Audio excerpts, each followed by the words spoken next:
Frases como a sociedade é machista, olha, a mulher não pode falar essas coisas não porque é feio. Quem nunca ouviu, né, gente? Crescemos ouvindo essas frases. Como eu falei, essas são as mais light, viu? É um machismo estrutural que está enraizado em nossa sociedade e nós mesmas, mulheres, muitas vezes reproduzimos por falta de informação. Machismo, portanto, é o tema do Diálogos da Cidade de hoje e eu recebo a psicóloga Andréa Menezes aqui no estúdio. Seja muito bem-vinda, Andréa. Muito obrigada, um prazer estar aqui com vocês. Andréa, é isso mesmo, né? O machismo, ele é estrutural, já está enraizado em nossa sociedade há séculos. Sem dúvida nenhuma, Dani. Não só reproduzido pelos homens, mas como também pelas mulheres. Sim, sem dúvida. E, de fato, o que é o machismo, Andréa? Como que a gente pode caracterizá-lo? Que ele é um assunto bem amplo, né? Mas como que a gente pode caracterizar? Eu acho interessante a gente pensar do ponto de vista individual e do ponto de vista coletivo, por isso ele se torna estrutural. Do ponto de vista individual, quem é o homem machista? Eu diria que tem dois pontos específicos que é a referência do homem machista. É aquele que tem um ego muito fragilizado, por isso ele precisa se autoafirmar pela agressividade, pelo pseudo-poder que ele precisa exercer sobre as mulheres, ou mesmo sobre as relações dele, se relacionando com outras pessoas também ele exerce essa postura machista. Então, a característica é de um homem muito frágil, né? Por isso ele precisa dessa postura machista. E eu diria também que é um homem que não se conhece, que não tem noção daquilo que ele sente, que não tem habilidade relacional, que não consegue se relacionar com as mulheres. Então, do ponto de vista dessa individualidade, pensando no micro, né, individual, e no macro, esse homem que vai para as relações e que isso começa a ser alguma coisa em conjunto exercido, não só por ele, mas como também pelas mulheres. Uma coisa que me impressiona muito, Dani, é a narrativa das mulheres no consultório, como elas naturalizam a submissão delas em relação ao homem. Elas contam a história de vida delas, o cotidiano de vida delas, com uma naturalização de um machismo exercido pelo homem que está ali com ela, que me impressiona muito, sabe? Isso só faz com que o machismo se perpetue cada vez mais, né? Interessante que você falou, a gente vai voltar um pouquinho mais nesse assunto ao longo do programa, porque é uma ignorância e a gente pode falar que é uma máscara, é uma fraqueza que a pessoa tem e aí para tentar superar ou tentar dificultar com que as pessoas percebam isso, a pessoa acaba, né, sendo dessa forma, perpetuando esse machismo. Gente, eu gostaria de lembrar, né, a gente está falando de um tema super importante, de interesse público. A TV Câmara de São José dos Campos tem conteúdo 100% traduzido em Libras. Quem está aqui com a gente no Diálogos é o Luiz Fernando, que vai permanecer com a gente até o final do programa. Bem-vindo, Luiz. Bom, e agora eu quero chamar de forma remota, que vai participar com a gente também, o médico urologista Rafael Sanches. Muito obrigada por aceitar nosso convite, Rafael. Seja bem-vindo. Agradeço muito o convite de vocês, né? Acho que é muito importante a gente falar, sim, sobre esse tema e sobre a saúde do homem, principalmente, né? Rafael, como eu estava mencionando aqui com a Andréa, o machismo é um tema muito amplo e tem tudo a ver com a saúde, porque o machismo mata, não é mesmo? E aí a gente pode trazer para o lado até da área que você atua, os homens, isso é estatística, não sou eu que estou falando, tenho até aqui um dado do IBGE, o Instituto Brasileiro de Geografia e Estatística, gente, que aponta que os homens vivem, em média, 7 anos menos do que as mulheres. Então, se hoje a gente tem uma média de 80 anos das mulheres aqui no Brasil, os homens vivem em média 73 anos. E isso não é à toa. Um dos fatores, não é mesmo, Rafael? Você como médico pode comprovar isso, é que os homens, eles acabam não fazendo exames de rotina com tanta frequência como deveria, já está enraizado. E o machismo também, se não for o mais, é um dos principais causadores dessa situação, né?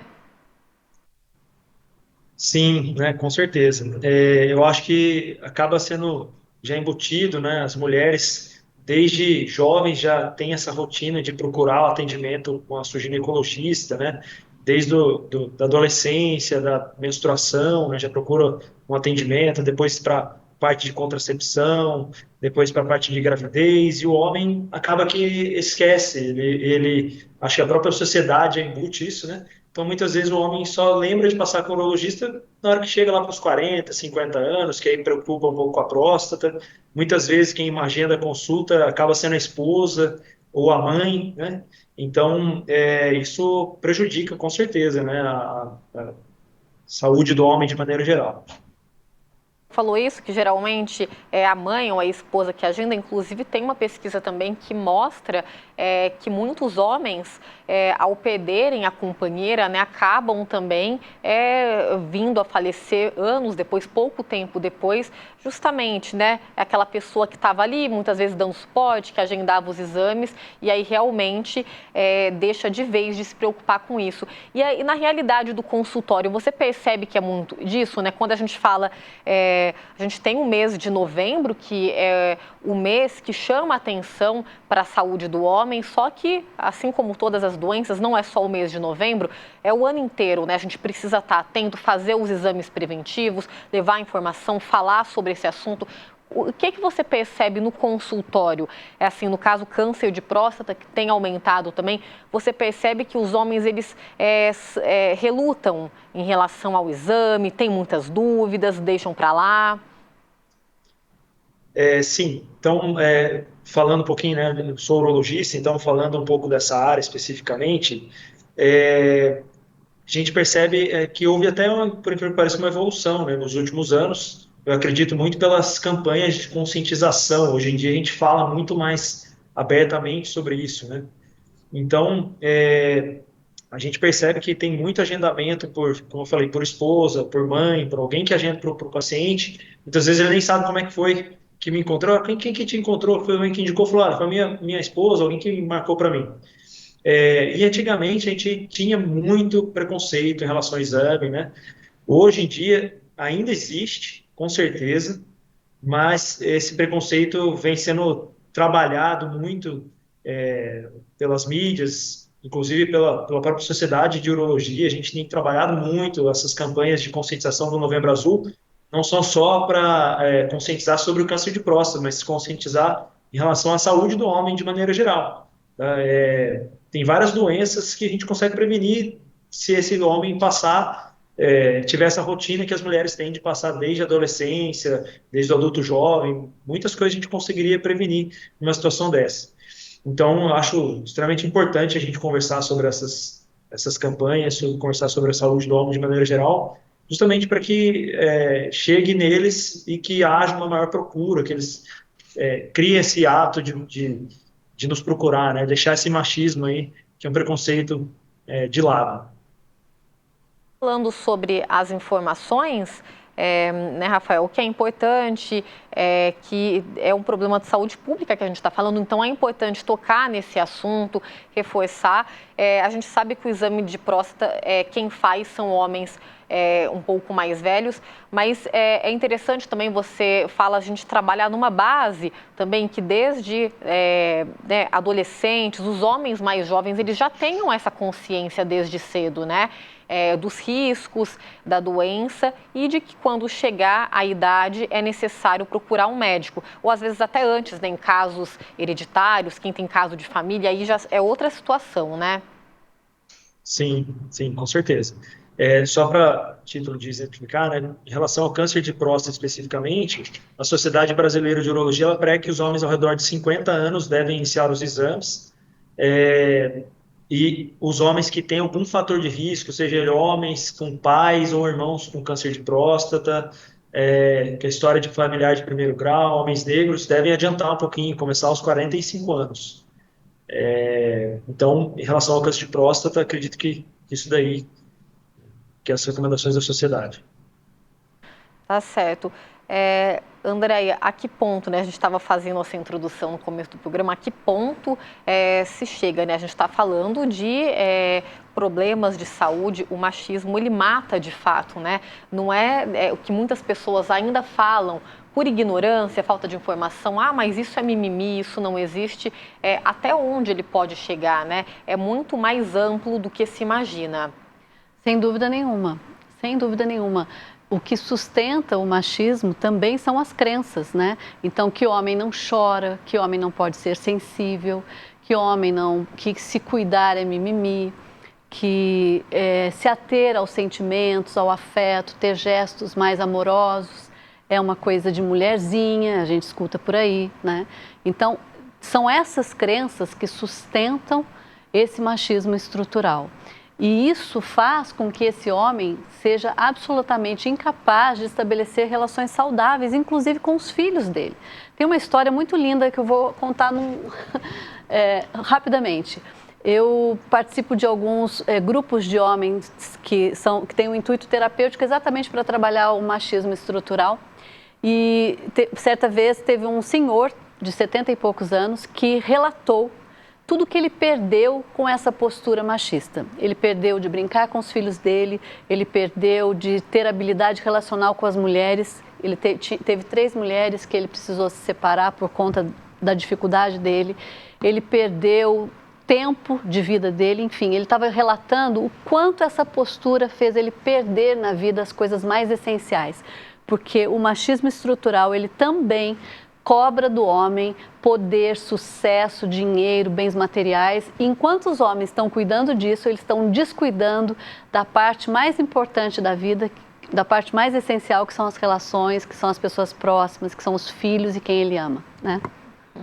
É uma cobrança para eles também, né? De que os homens, eles não podem, que eles têm de ser resistentes, eles têm de ser fortes. Você usou o termo que a gente ouve por aí, tem até em música, né? Homem não pode chorar, tudo mais, que ele não pode ser aquela figura frágil ou, né, ter seus momentos, enfim, que seja de emoção, que isso qualquer ser humano lida com isso, né?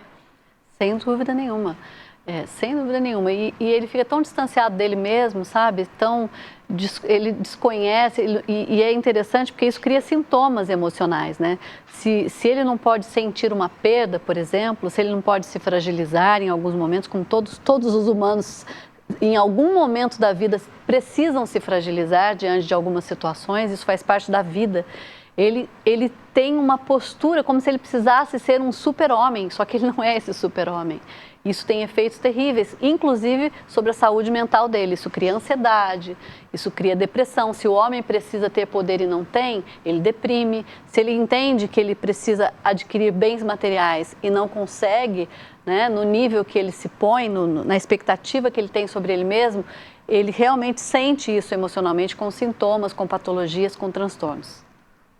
É isso, Rafael. A gente falando sobre, mais precisamente, da sua área, as doenças físicas, mas está aí um bom ponto refletido pela Andréia, né? As doenças mentais e físicas, elas estão ali, né? Lado a lado, e o machismo também, ele pode levar a isso, né? Além de poder causar uma depressão, uma ansiedade, e isso se refletir no corpo, né? No físico, e em uma série de doenças que possam aparecer.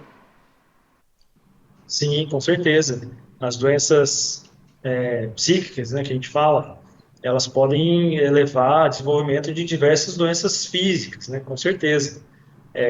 Então, parte urológica, por exemplo, né, quantas queixas da região da parte sexual, de maneira geral, provém de condições emocionais, psicológicas, né? Então, são bem importantes, podem desenvolver doenças que atrapalham muito a vida, não só do homem, mas do casal de maneira geral, né? E podem levar até condições mais complicadas. Acho que é isso aí. Inclusive, o medo da procura, muitas vezes, até agora, questões psicológicas, ansiedade, preocupação, medo de procurar, às vezes, o paciente acaba vindo numa condição muito mais complicada do que se tivesse tido alguma orientação, tivesse conversado, né, o próprio machismo aí, se tivesse procurado mais recentemente, mais cedo, teria sido outra história, né? A gente sabe, né, principalmente falando de câncer, quanto mais cedo descoberto, não é mesmo, mais chances tem de cura, de ter um tratamento mais efetivo. Rafael, então para a gente fazer um apelo, né, a gente está falando da sua área em específica, mas de todas, vamos fazer um apelo geral, então, para que os homens, eles procurem, né, e não fiquem dependendo, seja da esposa, da companheira, da mãe ou de terceiros, né, para que ele não chame essa responsabilidade para si, porque a gente está falando de vida, algo precioso e que ninguém pode fazer por você, né? A sua vida está principalmente nas suas mãos. Então, eu queria que você fizesse um apelo até para os homens, a gente falando do câncer de próstata também, para que os homens procurem, façam esse exame de rotina. Eu acho que a gente tem que pensar na gente, né? Hoje em dia, a gente tende a colocar outras prioridades na nossa frente sempre. E toda vez que a gente passa alguma prioridade na frente de nós mesmos, principalmente da nossa saúde, a gente tem consequências aí que muitas vezes são terríveis. Então, eu acho que, assim, você que é homem, né, tá vendo essa entrevista, eu acho que pense nisso, pense que a sua saúde é muito importante. Você cuida de você, você cuida dos seus filhos, você cuida dos seus amigos também. Então, você tem familiares que dependem muitas vezes de você, e não é questão nem de dependência, mas é questão de que a sua saúde é muito importante. Então, às vezes, por uma bobagem, às vezes, colocar outras prioridades na sua frente, você acaba não vindo na consulta, nem que seja para uma orientação. Muitas vezes o paciente não procura o urologista por medo do exame de toque, que é um exame que hoje em dia é tão simples, tão rápido de ser feito. E tudo bem, pelo menos que venha para uma orientação, uma explicação, uma conversa, ver se está tudo bem. Muitas vezes a gente diagnostica coisas super simples, que se tivesse resolvido, tido sido resolvidas antes, né, teria mudado a saúde do paciente. Então, eu acho que assim, não tenha medo de procurar o atendimento, não tenha medo de se abrir, principalmente com a sua esposa, né, com os seus filhos, e procurar um atendimento, procurar ajuda. Eu acho que é isso. E lembrar que não é só quando você está doente que você tem que procurar um médico, né? Procure para que você mantenha-se saudável, que você mantenha a sua saúde. A gente está aqui para te ajudar nisso. Esse clichê, prevenir é o melhor remédio, e aí a gente está falando de menos sofrimento, menos gastos também, né? Porque depois que está doente, para fazer um tratamento, seja ele qualquer que seja, também é muito mais complicado. Bom, e reforçando também, né, Rafael, seja quem tem convênio, o Sistema Único de Saúde, o SUS também dá esse suporte, oferece, então é muito importante se colocar em primeiro lugar, você homem, você mulher. Bom, eu gostaria de agradecer ao Rafael pela participação aqui com a gente. Muito obrigada por tirar um tempinho para falar com a gente desse tema tão importante, né, que está relacionado diretamente também com o machismo, que é a saúde. Muito obrigada mais uma vez, Rafael. Eu que agradeço, muito obrigado pelo convite, espero que tenha contribuído a ajudar de alguma forma, né? Estou à disposição. Tá certo, então. Bom, a gente vai continuar com diálogos, porque tem muita coisa para falar ainda. A Andréia continua com a gente até o final, mas agora a gente vai para um rápido intervalo, é rapidinho mesmo. Fiquem com a gente, porque voltamos já já.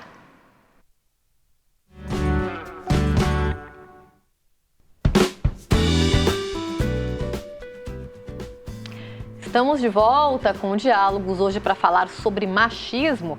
E eu recebo aqui no estúdio a psicóloga Andréia Menezes e de forma remota, gente, eu quero aproveitar para apresentar a socióloga Camila Galetti. Tudo bem, Camila? Seja muito bem-vinda ao Diálogos. Tudo jóia, Dani. É um prazer estar com vocês. Camila, a gente até fazia uma introdução no começo do programa, até a Andréia pontuou bem isso, o quão o machismo ele está enraizado na nossa sociedade desde os primórdios da humanidade, né? E infelizmente virou algo cultural, natural, que muitas vezes nós mesmas mulheres a gente acaba reproduzindo várias frases, várias ações machistas, né? Muito por conta da nossa criação. Bom, sem dúvida, nós reproduzimos, mas é interessante a gente perceber também que o machismo é uma atitude, é um comportamento que não reconhece a agência, a capacidade cognitiva das mulheres, a autonomia dessas.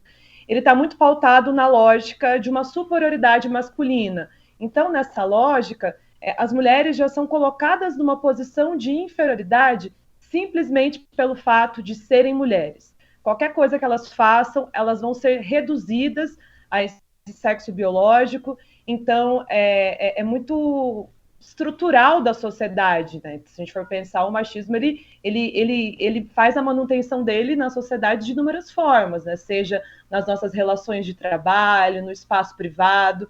Então, consequentemente, também mulheres acabam reproduzindo isso nas suas formas de lidar com outras mulheres, né? É muito evidente essa lógica na sociedade. E a gente falando de se perpetuar, né, Andréa, você comentava, me chamou muita atenção você comentar que no seu consultório mesmo você recebe várias pacientes, várias mulheres que tratam com uma naturalidade essa submissão da mulher, né, esse valor que a mulher tem mais baixo nessa teoria machista que a gente vive. E é muito complicado a gente pensar, né? Eu fico pensando nas novas gerações, crianças, adolescentes, que estão começando essa vida social, se relacionando, o quão prejudicial é lá na frente, né? Se isso não for cortado pela raiz, a gente não falar mais sobre o assunto, levar informação, campanhas de conscientização mesmo, para que as mulheres elas tenham, elas problematizem isso, né? Que existem modelos que as crianças, os jovens assistem dentro de casa. E qual é esse modelo? É o modelo da maneira como os seus pais se relacionam entre eles. É o primeiro modelo de homem, é o primeiro modelo de mulher. E que mulher é essa? É uma mulher que se expressa, que pensa, que existe? Ou é uma mulher submetida a uma pseudo-força masculina? É um homem que é afetivo, é sensível, consegue brincar com seu filho, consegue saber o que ele sente, o que está acontecendo com ele? Ou é um homem completamente cindido com a sua afetividade, com a capacidade amorosa, né? Isso tudo são exemplos, Dani, são modelos que as crianças e os jovens, muito cedo, não só experimentam com seus pais, como assistem a cena deles acontecendo dessa maneira na vida. É aquela famosa frase, né? As crianças elas não aprendem pelo que você fala e sim pelo aquilo que você reproduz com as suas atitudes em casa. Pegando esse seu gancho, Andréa, para a gente esmiuçar um pouquinho mais, a gente fala, para a gente combater o machismo, a gente já falou de campanhas de conscientização, e eu falo informações, levar informação para todos os cantos, os próprios meios de comunicação falando sobre esse assunto já é um passo. E a gente precisa que as mulheres elas começam a perceber, problematizar esse assunto, mas a gente fala muito das mulheres, é como se a responsabilidade fosse só nossa, e não é bem por aí, né? É preciso que as famílias, aí eu falo pai, mãe, responsável, também se atentem na criação dos filhos homens, né? Para que eles lá na frente não vão reproduzir isso. Aí a gente falou sobre aquilo que eles vivenciam em casa, como tratar disso, como conversar também com uma criança, com um homem principalmente, que está ali naquela fase, finalizando a primeira infância, entrando na adolescência, porque tem que começar desde cedo, né? Não adianta depois que já for um homem formado, querer educar somente. Sem dúvida nenhuma. Alguns pais podem dizer assim, com a postura machista, né? Se você brigar na rua, apanha em casa. Se você apanhar na rua, apanha em casa. Olha que frase mais machista, né? Homem não chora, engole o choro. Você não chora, você não é mariquinha, né? Isso são mensagens subliminares que ajudam a se estruturar o machismo dentro daquela casa com aquele filho. Uhum. Ao passo que se esse pai ou se essa mãe consegue falar, filho, o que você está sentindo? Como é que foi essa experiência para você? Vem cá me dar um abraço. Acho que você está precisando chorar. Olha isso, gente, que coisa bonita, né? Isso é sensível. Isso promove saúde emocional nas famílias, ao contrário da postura machista. Normalizar essas situações, né? A fragilidade humana que todo mundo em algum momento da vida tem, vai ter. Então, para que essa situação, né? Bom, para a gente continuar o nosso bate-papo, então, o machismo, como a gente falou, é um tema muito amplo, né, gente? Como mencionamos aqui ao longo do programa. E uma das atitudes, das tantas atitudes que contribuem para a perpetuação dele, é essa cumplicidade masculina também. E quem vai falar mais para a gente sobre este assunto é o psicólogo e pesquisador da USP, André Vilela. Ele enviou um vídeo para a gente. Vamos conferir, então? A gente nota, em diversos casos, que essa cumplicidade entre homens, ela não é apenas retórica, mas uma forma de perpetuação do machismo em si, como uma prática contínua. A cumplicidade se destaca como um pilar do machismo estrutural, isso é, essa forma de privilegiar homens em detrimento das mulheres, com as desigualdades que acompanham esses aspectos. É como um acordo não dito entre os homens, um pacto. Não se fala sobre isso, sempre é varrido para debaixo do tapete. E agir como se alguma injustiça não existisse é ser conivente com ela, né? Por outro lado, as mulheres são ensinadas desde muito novas a rivalizarem umas com as outras, a ver outra mulher como uma inimiga, uma rival, e isso acaba por se tornar uma forma de reforçar o patriarcado. Então, fica evidente esse desequilíbrio. Se entre os homens há um pacto de silêncio, né, para que ninguém denuncie algum ato machista realizado por outro homem, entre as mulheres é produzido socialmente essa competição entre elas, que acaba por gerar submissão ao patriarcado em si. Então, obrigada, André, pela participação aqui com a gente no Diálogos.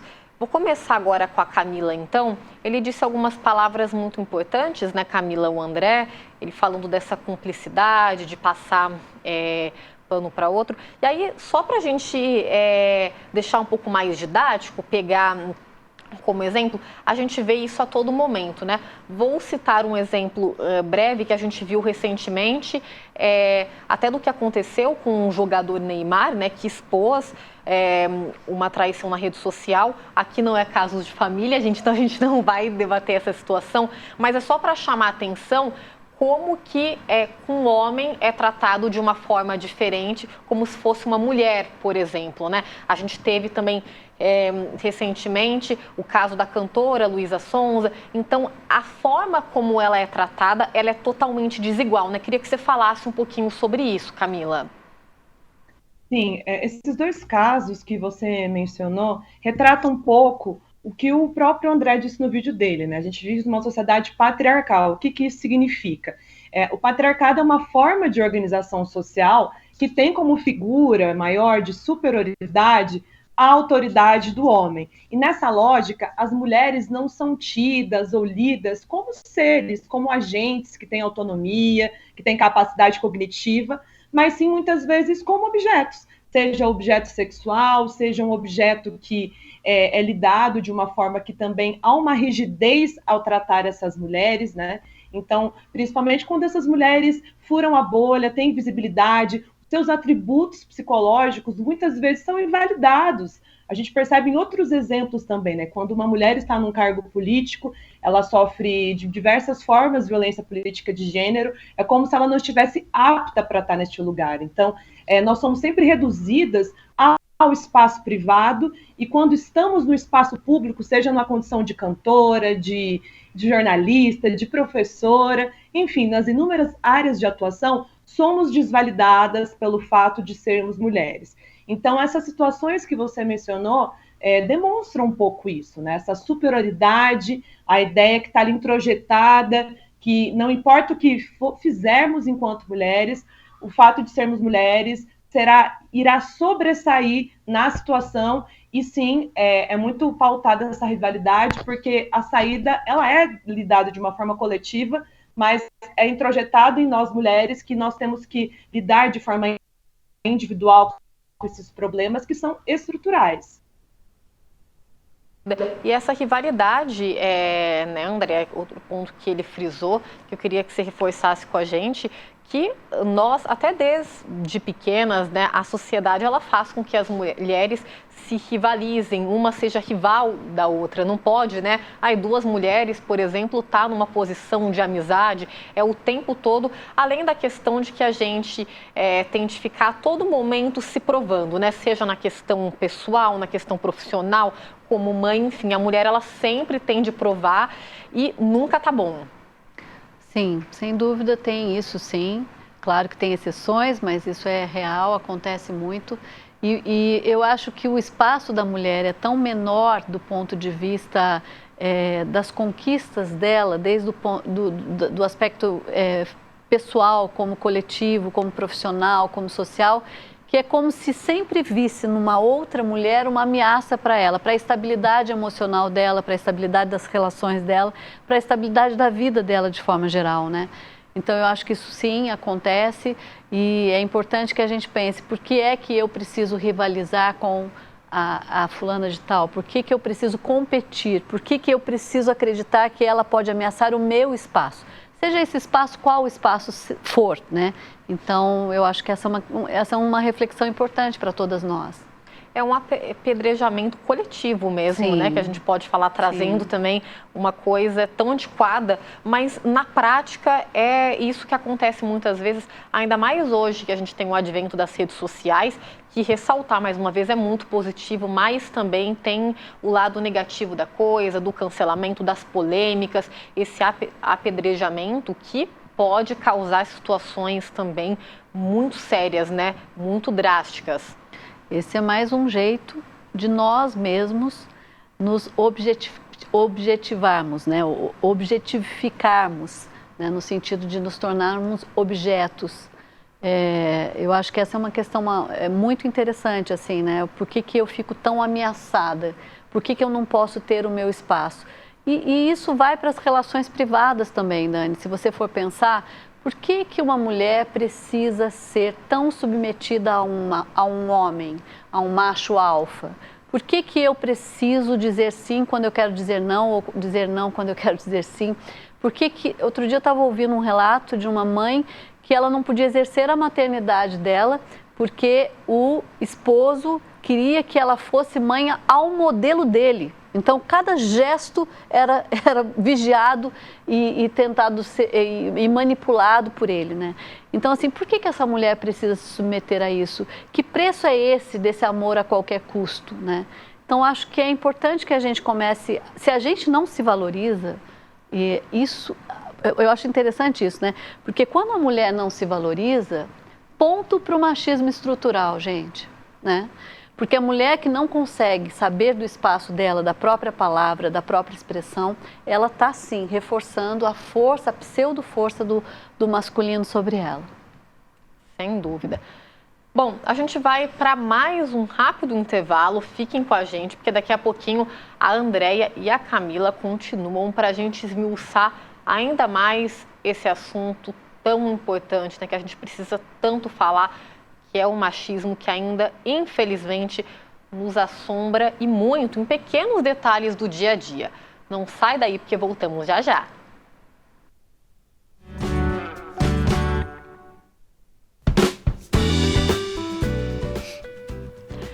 Estamos de volta e agora eu já vou acionar a repórter Fernanda Santos, gente, porque quando a gente fala de machismo, a gente também pode relacionar diretamente ao feminicídio, não é mesmo?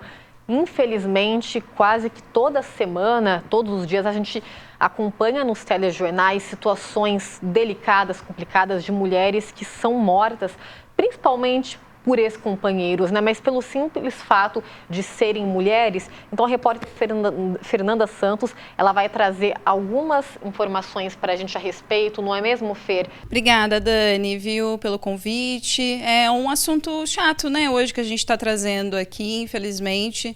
Dados do Anuário Brasileiro de Segurança Pública apontam que em 2022, né, no ano passado, uma mulher foi morta a cada 6 horas no país. No total, então, foram 1.437 vítimas de feminicídio no ano passado, um aumento aí de 6,5% em relação aos 1.347 registrados em 2021.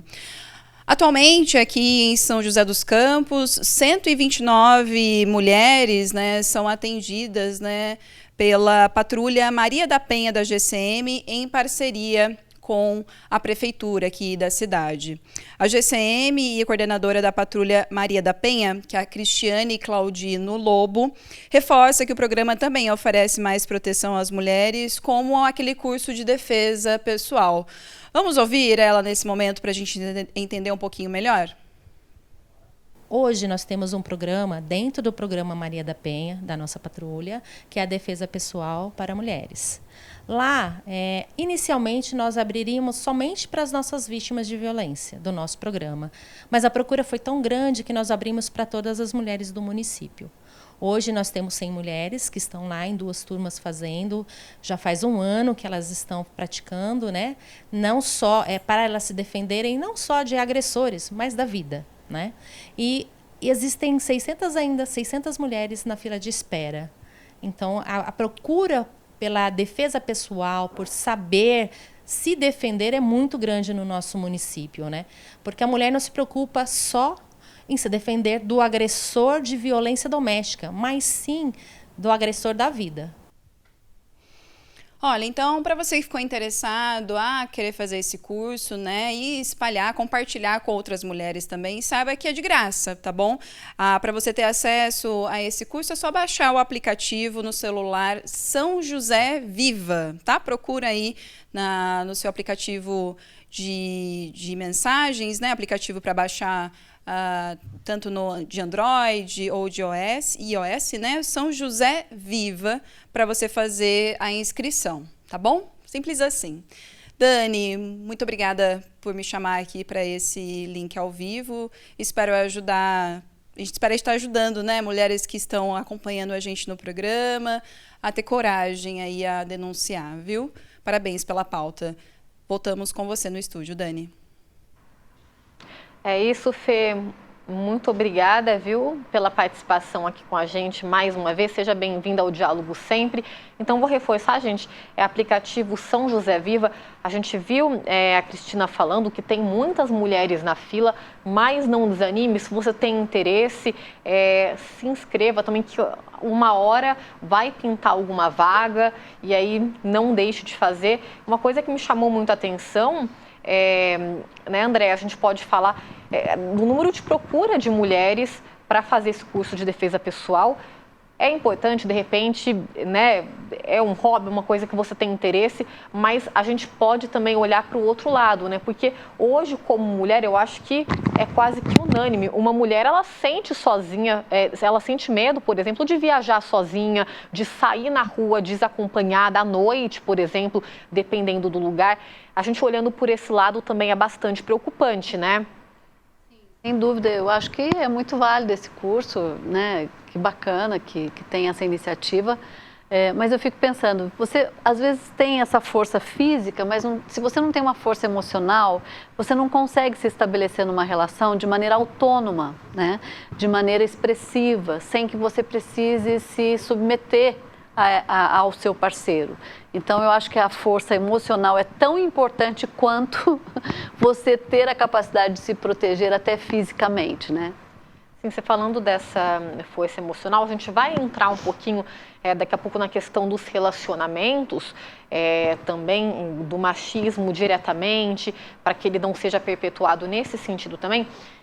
Quero chamar a Camila para falar um pouquinho também desse assunto, né, Camila, da questão do curso, uma oportunidade interessante para que as mulheres elas possam aprender a se defender, né? É muito importante, porque infelizmente a gente ainda vive numa sociedade, aquela famosa frase, o mundo, a sociedade, a justiça ainda é dos homens, né? Nós, mulheres, ainda temos de aceitar muitas coisas. A gente falou da questão de violência, né? Hoje tem o programa da Patrulha Maria da Penha, aqui em São José também. Muitas mulheres, na hora de denunciar uma agressão, por exemplo, muitas relatam que elas são desencorajadas na própria delegacia. Então, é uma situação bastante complicada, né? Lutar contra todo um sistema, fora aquelas que infelizmente ainda dependem financeiramente dos companheiros, então a gente não conseguem, tem medo de sair dessa relação, tem filho envolvido, tem medo de ser ameaçada, às vezes até perder o contato com as crianças, então é um assunto muito mais embaixo que a gente precisa relatar. mas é importante ter ações como essa, né? Pois é, Dani, frente a esse aumento galopante de casos de feminicídio, nós temos que pensar em estratégias de combate. E munir essas mulheres de cursos de autodefesa é um caminho, tendo em vista essa realidade que está concreta e está na nossa frente. Você citou algo que é muito importante nessa discussão, né? A falta de preparo, muitas vezes, de quem está recebendo esta mulher vítima de violência, porque a sociedade, ela perpetua a ideia de que se você sofreu uma violência física, a culpa é sua, no caso, se você for mulher. Então, nós precisamos desmistificar essa ideia, né? Temos que fortalecer essas mulheres, que elas possam se sentir confortáveis em denunciar e que esses órgãos públicos possam recebê-las de forma com que elas se sintam confortáveis. Então, frente a isso, as políticas públicas precisam pensar em estratégias. Se nós já temos uma lei que é chamada de feminicídio, temos que pensar como deixá-la mais forte para que as mulheres não sejam mortas cotidianamente com esse índice galopante. Está tudo errado, ao meu ver. É uma sociedade em que homens se sentem confortáveis em encerrar a vida de uma mulher de forma extremamente cruel. A gente percebe que temos muito pela frente ainda que mudar, porque a coisa está feia. Muito, e a gente falava aqui nos bastidores, né, André, e até a questão, o quão é assustador estamos em pleno século XXI e como que essa situação não digo cada vez mais frequente, que hoje, felizmente, esses casos são relatados. Antigamente nem isso acontecia, né? Quantas mulheres que passavam por isso, mas eram apenas mais um número, né? Não era feito nada a respeito, claro que a gente precisa avançar. E aí até lembrei agora que um caso que gerou muita repercussão até no ano passado, após o lançamento do filme Ângela, né? Que ganhou muita repercussão no Brasil na década de 70, uma mulher que foi morta pelo atual companheiro com 5 tiros e no julgamento que foi bem polêmico, o que relataram é que ele agiu em legítima defesa da honra. Olha a situação, quão atrasados nós estamos. E até hoje, né, Carlos Drummond de Andrade até falou na época que moças como ela são mortas todos os dias e são mesmo. Até hoje, né, a gente vê situações como essa, então a gente precisa colocar um fim.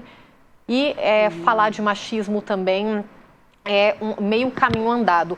André, eu quero voltar para você, para a gente falar um pouquinho mais sobre o relacionamento, né? A gente fala tanto sobre ver tantas situações como essa, e aí é preciso ter ciência também num relacionamento, quando a situação está passando um pouquinho dos limites, o machismo, né? Como identificar isso, agir, a terapia, o autoconhecimento, a análise também são primordiais para qualquer pessoa, mas até para a mulher conseguir identificar isso, porque muitas vezes acaba sendo imperceptível. E aí tem família, tem várias ideologias, né, que colocam na cabeça da mulher que ela é obrigada a aceitar aquilo. Sem dúvida. Quando a gente fala de machismo estrutural, a gente fala de relação abusiva. A gente fala de relação tóxica, que adoece, né? E quando você vive isso por muito tempo, isso fica muito, muito complicado de ser dissolvido. E é interessante porque a primeira dica é: não naturalize o seu mal-estar diante do seu par amoroso.